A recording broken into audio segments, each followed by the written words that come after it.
Hi everyone, just a quick note that if you are not new to my channel, then you maybe have seen this video already, and I apologize that I had to delete the original.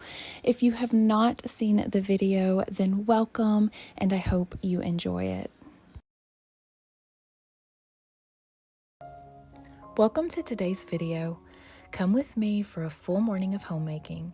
I pray this video inspires and encourages you to do something productive around your home, all while diving deep into the topic of the beautiful role of a Christian mother.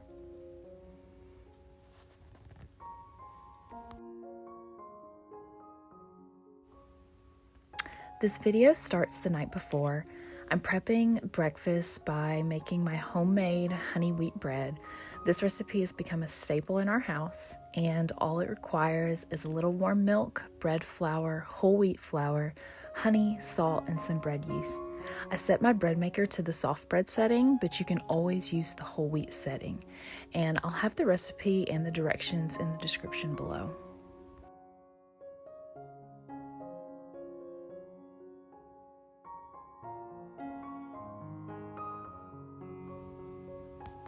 So here I'm just slicing the bread, getting ready to make a yummy breakfast sandwich. It's become a new favorite of both me and my husband. This bread slicer's also changed my life, and I will post the link for that in the description as well.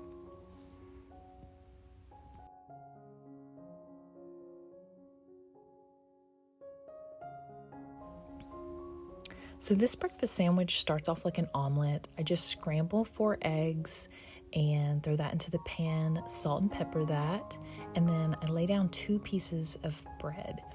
Once the eggs are set, I just give it a good flip, and then I start adding the sandwich toppings. You can add whatever you like on your breakfast sandwich, but I usually just add some fresh arugula and spinach, some tomatoes, avocado, and some feta cheese.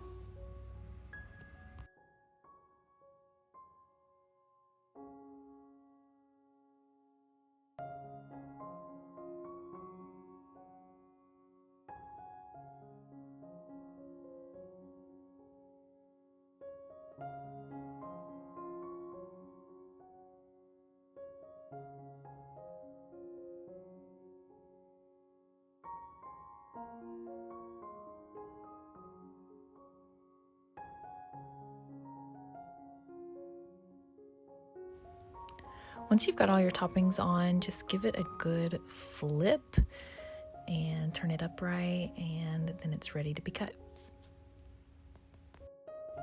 This sandwich is amazing by itself, but it is incredible with a creamy aioli sauce on the side.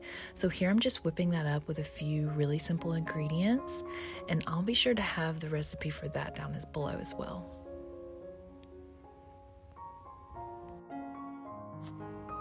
So let's get into the topic of today's video.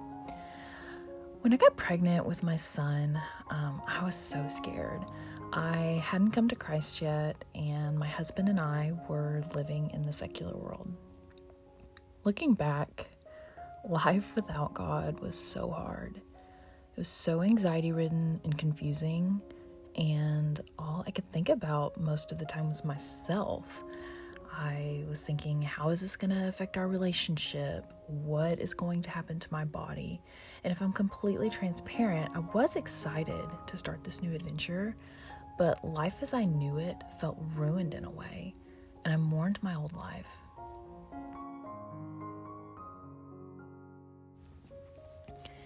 Even after giving birth to him, I mourned.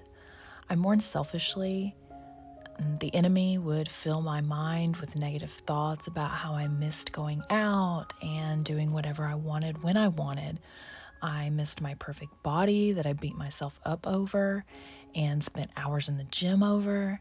I missed all the time that I had with my husband alone, just the two of us.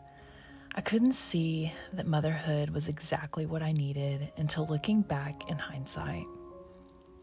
Motherhood gave me the capacity to love something more than myself. The Bible says children are a blessing and a gift from the Lord, and they really are. When I ponder the pure and utterly unconditional love of God, my mind often thinks of my children. But now what do?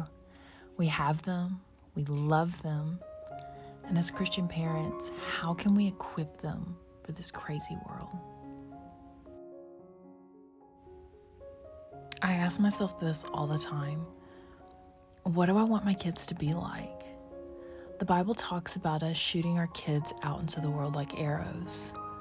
There's so many things that our children will need to know that we're going to be incapable of teaching them. I know I'm not perfect, and there are going to be things and skills that I'm incapable of teaching my children. So I know I'm going to need to delegate those things. For instance, one of my weaknesses is math. I cannot do math, not well at least. And as a homeschooling mother, I may need someone to help me with that. I'm sure you can think of things you personally struggle with that you will need help with that you simply cannot do on your own. And there's absolutely nothing wrong with humbling ourselves in those areas. But there are some things as a mother that we cannot delegate. Things that God has called us specifically to do ourselves, and that is their training and godliness.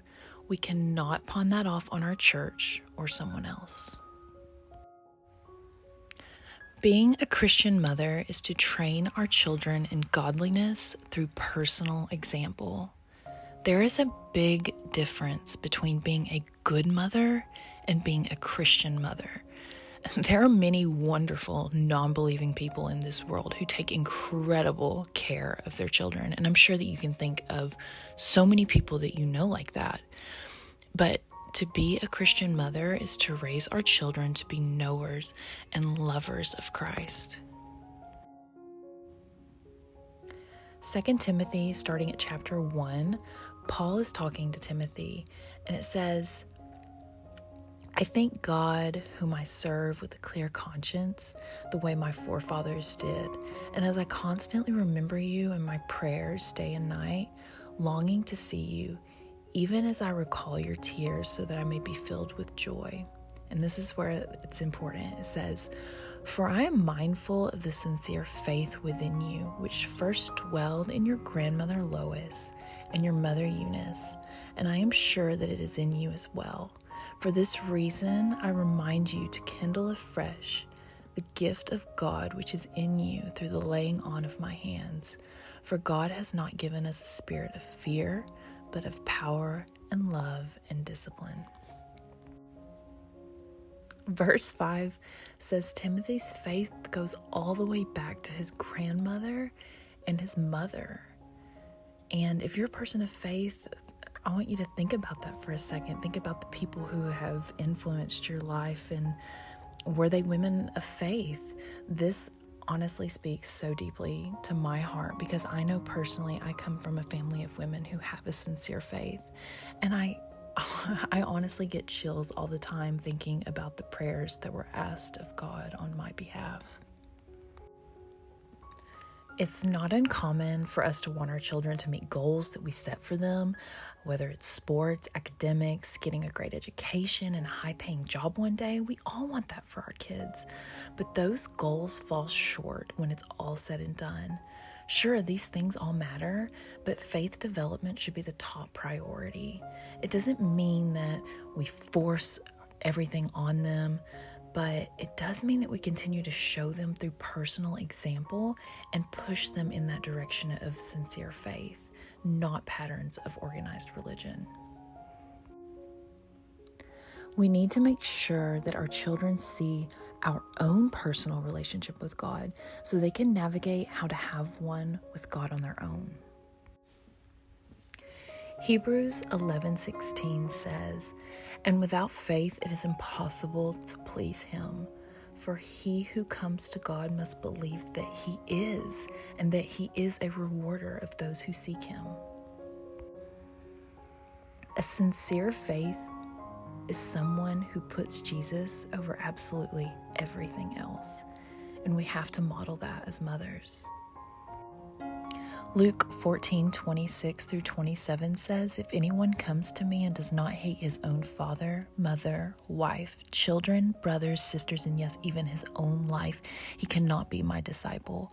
Whoever does not carry his own cross and come after me cannot be my disciple." The truth is that we can do everything right as mothers, but we still cannot give faith to our children. They do have to come to it on their own. But mothers, do not underestimate the influence you have on your own child's life.